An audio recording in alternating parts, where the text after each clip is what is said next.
கம கமன்னு வீடே மணக்கக்கூடிய கவலை மீன் குழம்பு தாங்க இன்றைக்கி செய்ய போகிறோம். வாங்க எப்படி டேஸ்ட்டாக செய்கிறதுன்னு பார்க்கலாம். நான் கவலை மீனை நல்லா க்ளீன் பண்ணி கழுவி எடுத்துக்கிட்டேங்க. அதை ஒரு ஓரமாக வச்சுக்கலாம். நெக்ஸ்ட்டு ஒரு பெரிய லெமன் சைஸ் புளியை நான் ஊற வச்சுக்கிட்டேன். அது ஊறட்டும். இப்போ தாளிப்பில் போட என்னென்ன பொருட்கள் சேர்க்கலாம் பார்க்கலாம் வாங்க. நான் 2 மீடியம் சைஸ் வெங்காயம், 2 தக்காளி இது எல்லாத்தையும் கட் பண்ணிக்கிட்டேங்க. கூடவே ஒரு பெரிய துண்டு மாங்காய், 2 கத்திரிக்காய், கொஞ்சம் கருவேப்பிலை மல்லிங்க இதெல்லாத்தையும் கட் பண்ணி எடுத்துக்கோங்க. நெக்ஸ்ட்டு ஊற வச்ச புளியை நம்ம கரைச்சி எடுத்துக்கலாம். இப்போ கடாயை அடுப்பில் வச்சுட்டு கடாய் காஞ்சதுக்கப்புறமா அதில் எண்ணெய் ஊற்றிக்கோங்க. எண்ணெய் காஞ்சதுக்கப்புறமா அதில் 1/4 டீஸ்பூன் வெந்தயம் போட்டுக்கோங்க.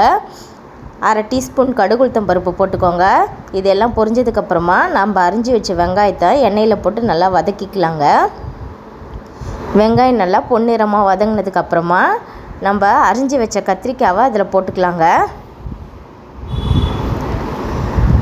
கத்திரிக்காவை அதில் போட்டு நல்லா வதக்கிக்கோங்க. நல்லா ப்ரௌன் கலர் ஆகிற வரைக்கும் வதக்கிக்கோங்க. நல்லா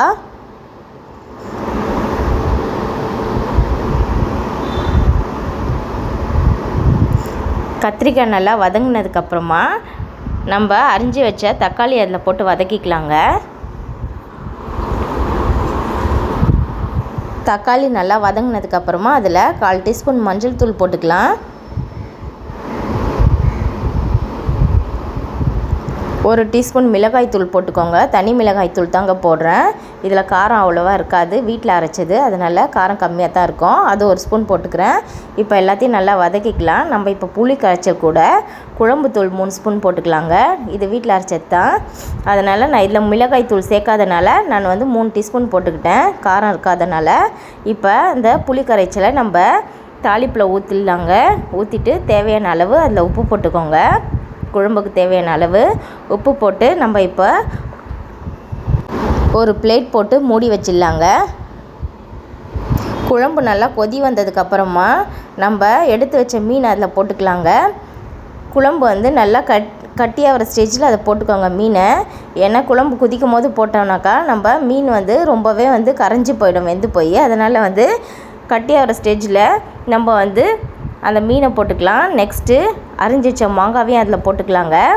கூடவே மல்லித்தலை போட்டு நல்லா ஒரு மீடியம் ஃப்ளேமில் வச்சு ஒரு 2 கொதி வர அளவுக்கு நல்லா கொதிக்க விடுங்க. நல்லா கொதிச்சதுக்கப்புறமா எண்ணெய் நல்லா பிரிஞ்சு வரும். அந்த ஸ்டேஜில் ஒரு சின்ன துண்டு வெல்லம் போட்டுக்கோங்க. வெல்லம் போட்டு இறக்குனிங்கனாக்கா ரொம்பவே டேஸ்ட்டான வீடே மணக்கக்கூடிய மீன் குழம்பு ரெடி ஆகிடுங்க. இதை வீட்டில் செஞ்சு பாருங்கள், எல்லாருமே விரும்பி சாப்பிடுவாங்க. இந்த வீடியோ உங்களுக்கு பிடிச்சிருந்தா மறக்காமல் லைக் பண்ணுங்கள், ஷேர் பண்ணுங்கள், கமெண்ட் பண்ணுங்கள். நம்மளுடைய சேனலை சப்ஸ்கிரைப் பண்ணுங்கள் ஃப்ரெண்ட்ஸ்.